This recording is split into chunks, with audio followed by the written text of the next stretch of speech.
Hi, welcome to Who's Who at Purdue. My name is Ellie Fideli and I interview student athletes here at Purdue University.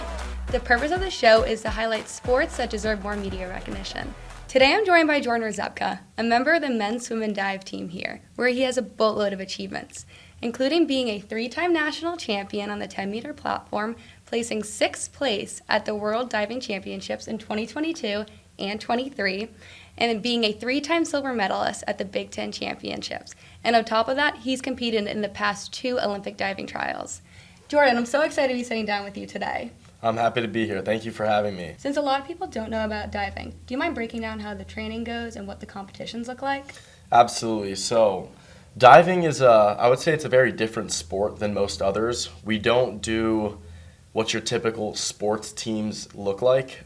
It's very individualized. Every diver is different, and being an individual sport, you focus more on key aspects that will help your diving. So, especially for me, the one thing that I've been working on a lot is flexibility, whereas other divers are working on strength or anything else within the components that divers need. So again, it's very individualized, and when it comes to the training, again, it's a lot of, I want to say mental, you need a lot of mental capacity because you are flipping your body around lots of times from high amounts of feet, and it can be scary at times, but again, I've been doing it for the last 12 years of my life, so again, it just comes and goes. With time, you get more confident with yourself, and yeah, you get to learn a lot more as you grow up. What are you studying and what would you like to do once you graduate? Yeah, so I'm in selling and sales right now. I'm a senior, and as of right now, I'm not too sure what I would like to do. Again, I do like to talk to people, so there is something in the sales field. Like, I love the thought of going out, talking to people, making sales, but when it comes to a job, I'm not quite sure what I want to do yet. Maybe real estate, possibly. That's been something I've always been intrigued with since I was little, watching real estate shows, $1 Million Listing. I've always liked that, but who knows, you know? So what qualities would you say diving has given you that you can channel and bring into the real world once you do graduate and potentially go into the real estate industry? For sure, yeah. So the one thing, there's a few, but goal setting, absolutely, because when we look at, our season's pretty long, and at the beginning of a season, we'll sit down, map out our goals for the year, whether it be short-term, long-term, stuff like that. So I think that would help me bring into the business world. And another thing I would say would be flexibility. Being a student athlete, you have to juggle a lot of things. Things change. Things don't always go to plan. So being flexible and learning how to navigate around certain things, whether it be hard times or new this, new that, that's something that I've learned a lot, is just to be flexible and easygoing with things, because it's not always going to be easy. But when you get over that hump of the hard, then things start to work out. So you mentioned sitting down with your team and kind of writing out your goals. Are these team goals, individual goals, and could you kind of share them with me? Yeah, so we do both. We do team goals and individual goals. Diving is a very individual sport, but we're such a close-knit family. Diving is a very small community, so again, it's different because pretty much everyone on the pool deck knows everyone, whereas other sports, there's 40 people on a team, soccer, basketball, whatever it is, football, but our team goals, again, Purdue Diving has always had such a good team dynamic.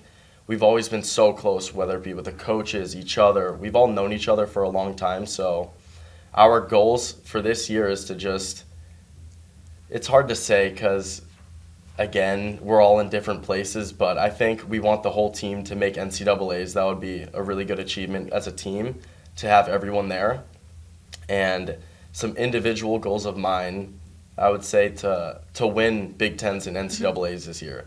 Those are the short-term goals, and then obviously there's more long-term goals, such as, again, we have Olympic trials in 4 years, and that comes up like that before you know it. You plan on going back to trials? Absolutely. How would you change your training from these past 2 trials you competed in to this 3rd one that you're preparing for, if you plan on changing anything? I would definitely change some things. There's some things I would take a lot more seriously. Back in 2021 at the Olympic trials during COVID, there were no spectators.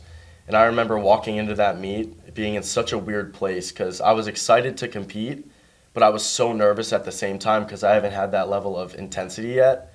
And before the competition even started, I wanted it to be over. That stress Really? was too much for me. So again, that's something that I took forward into 2024 trials and really dove into that and made sure that that didn't happen again. So I was meeting with sports psych, really just telling them all these thoughts and fears that I was having and working with them.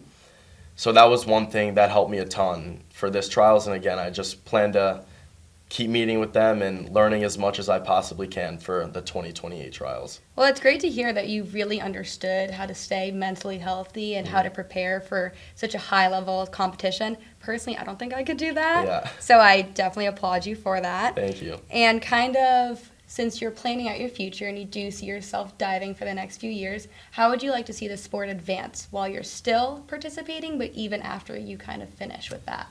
Yeah, so diving has changed a lot over the years. Dives are getting a lot harder. People are spinning a lot faster. The entries are getting better. But from a standpoint of dives, I think people have sort of maxed out what the capable limits are for human beings. But I would like to see included more of a team aspect because we're all one big team, but we don't compete together. We're all competing against each other. So if they could incorporate something of we compete as a team and we all get a medal or a trophy together, that would be really nice to see. Do I think it'll happen though? Probably not. Yeah. We'll see. Well, that's great to have those aspirations. And do you ever think you'll retire from diving, or is coaching in your future? I do think I'll definitely retire. Again, the peak age for a diver is 25 to I want to say 28, and I'm 22 years old right now, so that could take me to 2028. Again, that's my plan for now. After that, we'll see. If I continue, I might take a year off. That's what most divers tend to do. But coaching in my cards. I don't know if I see that, but if an opportunity comes up, who knows? We might have to jump on it because I do love the sport, and I want to stay in the sport for as long as I can, whether it be coaching or diving. Well, that's great to hear. I know I am, and along with everyone at Purdue, is really excited to see what you will do in your senior season, along with the trials and everything you are working up towards. So is there anything else you would like to say before we end off today? Just boil her up. Great. And go Team USA. Thank you so much for tuning in, and I had so much fun sitting down with you today, Jordan. Thank you so much. I appreciate it.